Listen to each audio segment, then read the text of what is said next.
I guess I'm gonna have to get a new intro, even though those things aren't cheap. Those little ditties there that I have going at the start, because this isn't technically the Showdown Hoedown. This is the Showdown Hoedown Prize Pick edition. I don't even know what the hell I'm calling this. I made a video last night.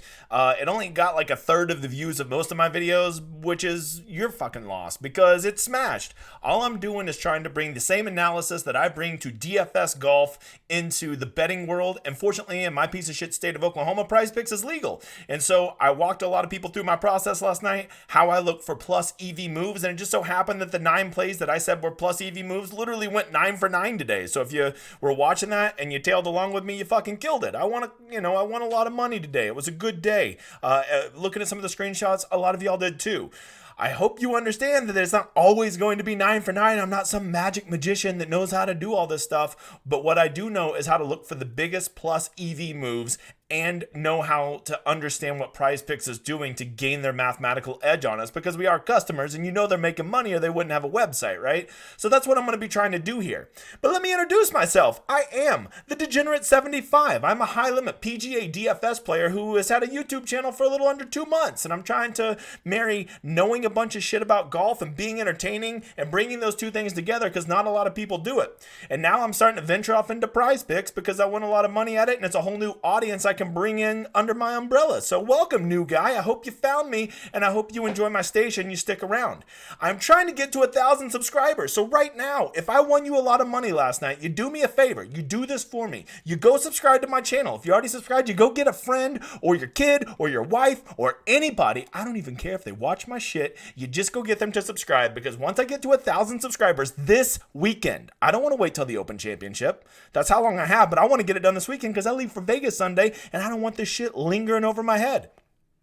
So just get me to 1,000. I'm like at 920 right now. Go get me to 1,000 this weekend. I'll have a big fat stack of cash to go blow in Vegas and not have to worry about it. I can keep all my millions of dollars in PrizePicks that I won today, and we'll all be good. So do that for me. And if you think this stuff's entertaining and I do a good job here, I also do a really good job of that DFS stuff. So come check me over there. We win some money over on DraftKings. I just had a couple guys send me some screenshots from Showdown today. They did well. They did real well, Bob. Real well. That's what we're doing here. So this show is not near as polished as my Showdown Hoedown because, I still don't really know what the fuck I'm doing yet. So I'm just going to kind of talk through it and give you some strategy and help you look at ways to make plus EV moves, because I'm really good at math and I'm really good at games and really good at talking a lot of shit. That's basically my only 3 skills in life, and it just so happens that they all confluence into making a YouTube channel, and maybe that's why I'm growing so fast. I don't know what the answer is, but I do appreciate you being here. So let's get going. I'll shut the fuck up now. All right. We are looking at PrizePicks for tomorrow. They actually have the lines out pretty quickly. I don't even know if the round's completely over yet, so I appreciate them already having them up. Tomorrow, the first thing we're always going to look at is how did the course play today? As I told you on last night's video, which I hope you watched. If not, you don't believe me, go back and look. I told you that the course would play significantly easier today, and we were getting tremendous value in those lines because they were still basing it off what they saw from round 1. Round 1, the course played over par because it was windy, it was dry, and it was crusty. But I knew that there were some thunderstorms rolling in. I knew that the winds were going to die down. And I looked at the flags, and the flags were a lot easier, which, by the way, I should probably go check that out. Let me go be not prepared. Let's go PGA Tour, PGA Communications. I bet it'll be right here. Boom. Let's see if they got the round 3 flags out. Yes. Hell yes. Let's go. We'll come back to that in a minute. Okay, so the course played significantly easier today. I predicted it would play 1.5 shots under par. It played 1.8 under par. Say a huge difference, which gave us all kinds of value, which basically meant that we just needed to attack the birdies and the greens and regulations because the course was playing so much easier. And when you do that, you get huge expected value. And when you have huge expected value and you mix and match your picks right, you're going to win money. Now, I didn't have to mix and match shit today because no matter what combination I put my 9 picks in, they were all going to win. It's one of those things when you hit the nuts, you're like, why didn't I play more? I mean, I still won quite a bit of money, but I could have won quite a bit more. But, I'm trying to be disciplined about this. I play PrizePicks to win. I don't play for the thrill of fucking victory. Yeah, that's Rounder's quote. Okay. The next thing we want to look at is, what is it? Come on, I got to train a whole new audience. New guy, you don't even know me yet. What's the first thing we check? What is it? What is it? What is it? Yeah, that's right. Hey, someone got it right. I'm proud of you. It is wind and weather. And let's go check it out right here. The wind tomorrow is nothing. It's nothing. Just like today, it is going to be a scoring fest. They are going to kill this course. It is going to be nice and cool up until about noon, and then it really only gets into the low 80s. I didn't see today if they got any rain because I was prepping for my trip to Vegas. We are going to be adults, by the way, and check more than one site. And you can see they got the same thing. They don't even have it getting up to 7 miles an hour until 2 o'clock on Willy Weather. Let's make sure. The Weather Channel, I hear they do weather. Let's see if we got any rain rolling in tonight or anything. And little chance at some sprinkles, nothing above 10%, so I wouldn't count on any rain. The course, I would guess, is going to play somewhere in that 1.5 to 2 shots under par again tomorrow, and we need to know that stuff. But something to remember is the course actually played a little bit easier than negative 1.85 today because it had all the slap decks, all the amateurs, all the sponsor invites and stuff like that, and they won't be there because most of them didn't make the cut. So the score, I bet, will probably play closer to 2 under par tomorrow, and knowing that really lets us know that the good players should roast this course tomorrow. One other thing I want to check out is the hole-by-hole scoring today. How many holes were playing like birdie holes, and how many holes were playing like bogey holes? So in my opinion, anything that's a quarter of a shot or more under par is a big time birdie hole. So 1, 2, 3, 4, 5, and we're going to call that 17, 6. 6 holes we're playing under. We're playing as birdie holes today. Basically, like a quarter of the people were making a birdie on it. And I consider a bogey hole anything over 0.25, and none of those. There was no bogey holes today. Now, if you lower that number to 0.15, you could say that 7 and 9 are bogey holes, and those aren't easy holes. It's the long par 3 and then that long par 4. You didn't want your guys ending with those 2 holes. They were going to struggle to make a birdie, even though Sam Ryder did to make the cut for me. Good people. So, knowing that, and if this is what we're expecting tomorrow, I think that this brings strokes back into play. Because if there's not a lot of bogeys out there, and there's lots of birdie holes, even if our guys aren't putting extremely well, they're still going to be able to get to that -3 or -4 under for the round. What starts to worry me is when you got to get 6 birdies in a round, that starts to put a lot of pressure on the flat stick. And even though there's 6 birdie holes and some other ones you could birdie, I'm going to tell you right now, I'm going to be focusing more on strokes tomorrow than I am on birdies, which is funny because that's the exact opposite of what I did today, because I knew that the birdies would be out there and they were throwing lazy numbers of like 4 birdies and 4.5 birdies at us, and so we just attacked it. But they got a little bit wiser and they bumped the birdies way up. Some guys are what is Maverick McNeely on birdies? I think, is he 6? No, he's 5.5. So he has to get 6 to win. And even a 5 is only going to get you a push with a lot of these guys, and a 5 will get you a loss with half these other guys. So I don't love it. The hell are we talking about? Oh yeah, let's go look at pin placement. So let's go over here to pin placement. This was a really important thing I looked at yesterday. Let's see where these pins are. So like number 1, not the easiest one. Number 2 doesn't look too bad. 3 is not great. 4 is average. 5 looks easy. 6 looks average. 7 looks very accessible. 8, 9, 10, definitely accessible. 11, 12, 13, 14, 15. 16's not so bad. All right, so it looks like to me, I see what I would consider 6 accessible pins, about 3 okay pins, and then 9 they kind of got tucked. But you got to remember, a tucked pin isn't very scary when you're just throwing a 105-yard wedge in at it.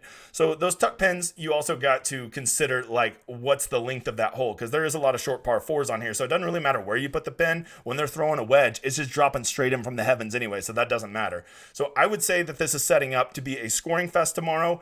I will tell you, I don't really see any reason to get cute and try to play the flip side of anything tomorrow. I want to try not to preach, but I do got to teach. So when you're doing PrizePicks, you have to understand how they work. They're basically just counting on you to fuck up 1 or 2 of your picks. You could have a slate of 10 picks that you're mixing and matching, and if you just have 2 wrong in all of those, you're going to lose money, and that's what they're counting on. They're just basically saying that if you make 4 or 5 picks, you're going to screw up, and that's where they get their money. That's where they take it from you. So what you want to do is you want to pick as many big plus EV plays as you can, and then you want to mix and match them. Don't just put them in one card and do a power play where if one fails, you lose the whole thing. Or even do a flex play where if 2 of them fail, you lose money, right? Don't go pick 5, do a flex play, and get your 0.4 back. That is not good money management. Go take all the things you take from this video and any other content you look at, and hopefully the shit you come up with your own, because if you're just coming to me for picks, you're fucked. I don't give them. I'm just going to give you some EV plays, and if they don't hit, I don't give a shit. Don't at me. I'll throat punch you. So what you're looking for is a nice pool of 8 to 10 good EV plays, and you're going to take those and mix and match them in 3s and 4s. That's what I would do. I don't really like to go to the 5s. I like to keep them smaller. If I want a 5, if I want to get a 10x, I'll just do a 4 and make it a straight power play instead of a flex play. That's how I like to do it. And then I just mix and match all of those, and I make sure that I have all of my good plays pretty spread out. I don't ever go one guy in every lineup. Even I love Charles Howell to get 12.5 greens in regulation today. I would have bet my left arm on it, but I still only put him in I did 6 lineups today. He was in 4 of them, right? And so when you do that, it kind of is a way that if just 1 or 2 of your little parlays hit for PrizePicks, it'll pay off all of your bets, and that is how you win in the long run. Don't just go take 5 picks from this, go put it all in a power play, and if 1 hits, you're fucked. Or go put all 5 of them in a flex play and 2 of them miss. Even though you hit 60% of them, you lost money today. Don't do that. Mix and match them. That is just good money management. And good money management is the key to being successful at PrizePicks. You've got to understand the game they're playing, which is basically just waiting on you to pick more winners than losers, but just pick 2 wrong ones and you're fucked and you lose it. So I hope you understand that math. If you don't, trust me, I'm good at it. I will help you understand it. Let's get to our guys. I'm going to tell you right now, Fairways hit. I'm only been at this for 3 weeks, and yes, I've been winning at a very high rate, and I understand this, but I learned a lot today watching this stuff that all my bets hit. But if I would have just done greens in regulation, there wouldn't even been a sweat. So I'm probably going to get away from Fairways hit. If you're going to play Fairways hit, especially on an easy course, just play greens in regulation. It's almost the same principle, because how often on an easy course do guys stick the ball in the middle of the fairway and then not turn around and hit the green? I mean, it's a legit about 90% that they hit it. So I would stay away from Fairways hit today, even though both the ones I gave today easily covered and were, part of really good parlays. If you like somebody to play Fairways hit, just go ahead and do greens in regulation. Unless their irons are just putrid right now, just do greens in regulation. There you go. That is a lesson that I learned. I'm passing on to you because I'm still perfecting my craft. I've won every single day I've played this, and I'm humble enough to know that won't last. But I do know that it's a much bigger EV play to play greens in regulation over Fairways hit, specifically on an easy course like the John Deere. Okay, so birdies are better. Let's start there, because that's where we kind of cleaned up today. I told you to play Webb. I told you to play Hadwin. They're going to be pen stalking. I played Tigala. I played Bez. They were just all such easy. I mean, it was 4. 4 birdies was a push. I mean, how are you not going to get 4 birdies on that piece of shit course today? But PrizePicks, I've heard that they don't like to just pay everybody money, so they've wised up and they've moved everybody. The minimum is now 5, and a lot of these guys, half of them are 5.5. So you're going to have to get 6 birdies to pay that off.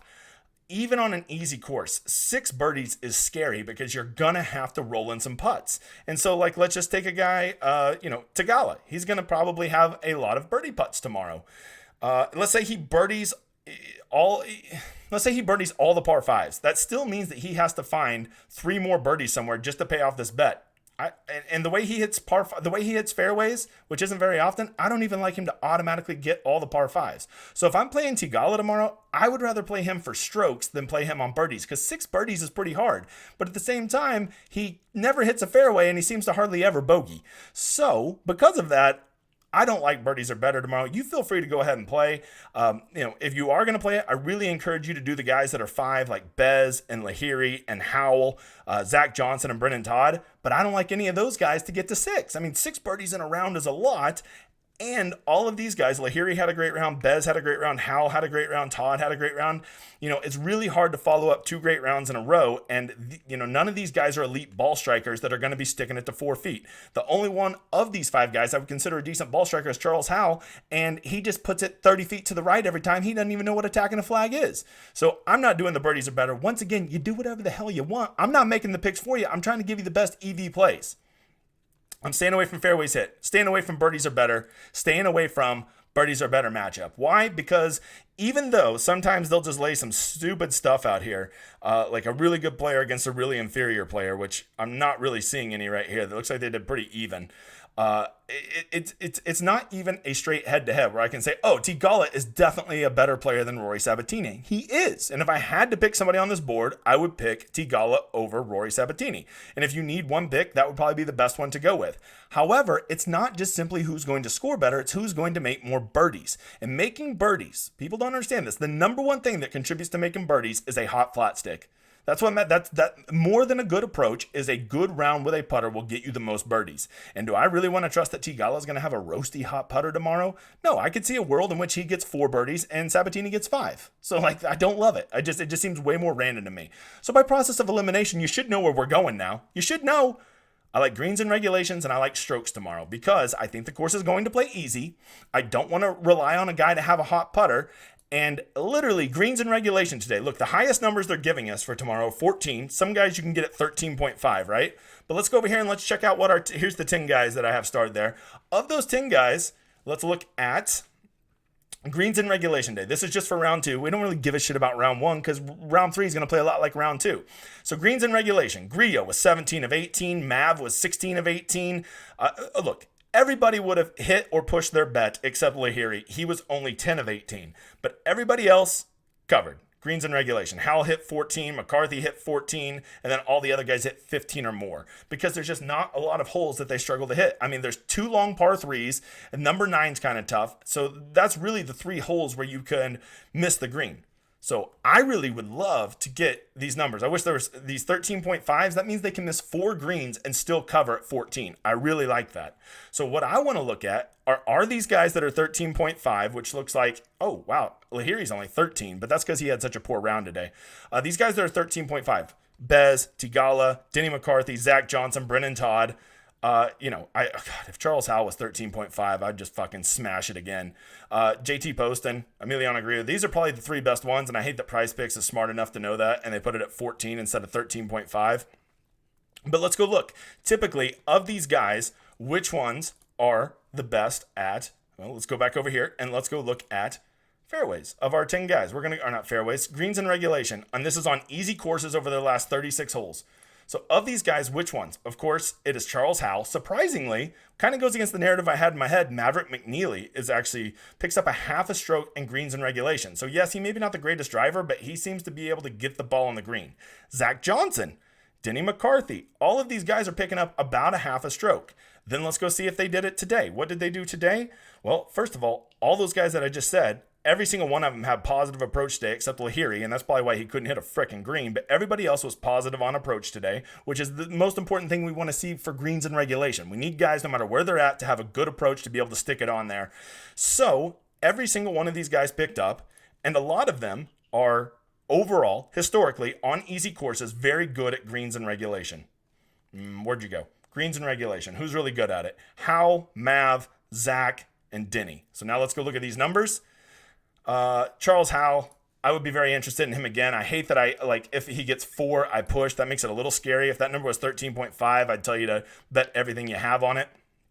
Same with Maverick McNeely. I really like him. I wish he was 13.5. JT Poston.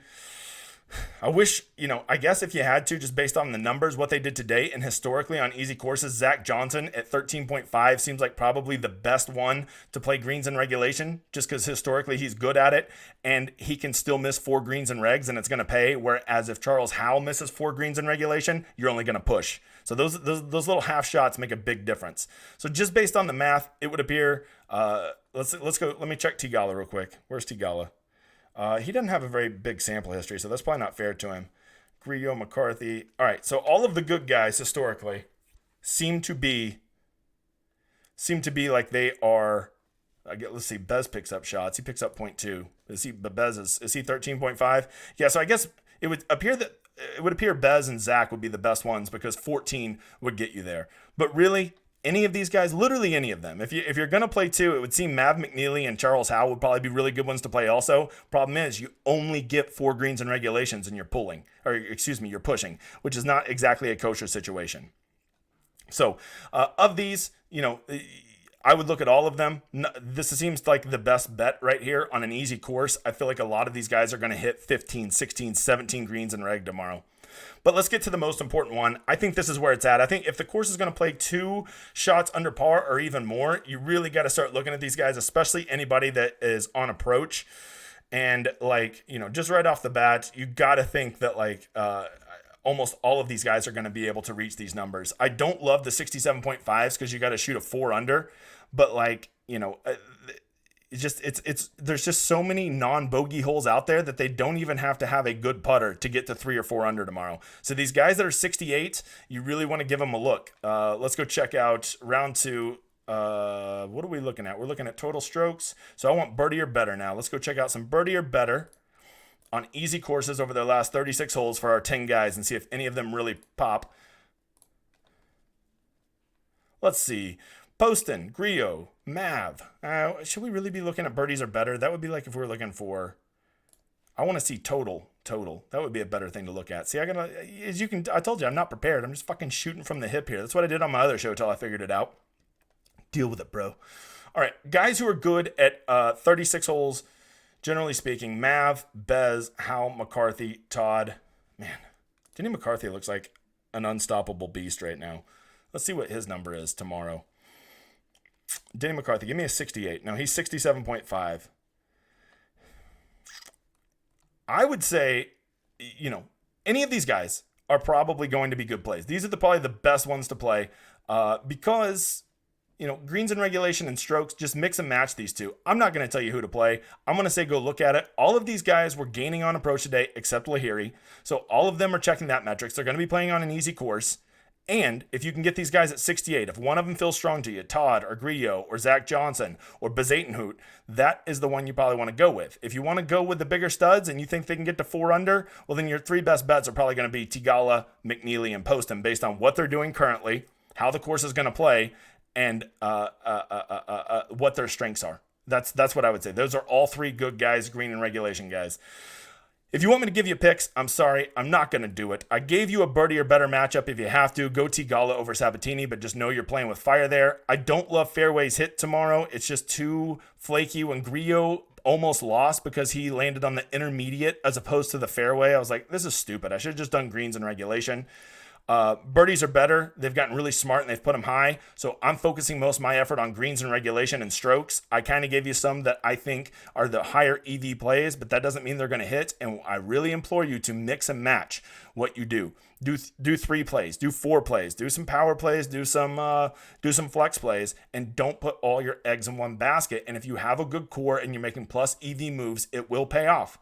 I hope this helped you. If you want more picks, well, don't worry. I got a Patreon rolling out next Friday, and I actually will start putting my picks in there. But for here, I'm just giving you guidance. You do as much with it or as little as you want. And come check out the Showdown Hoedown. I just recorded it, and it's pretty cool. And you might get into PGA DFS because so much of this stuff is connected to that. I hope you win at this. I hope you come back and visit me. I'm going to start trying to put these out every time I see an edge.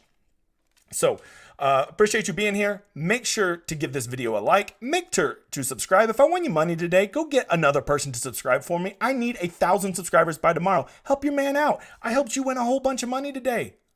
That's all I ask. I hope you enjoy my outro, guys. We'll see you next time.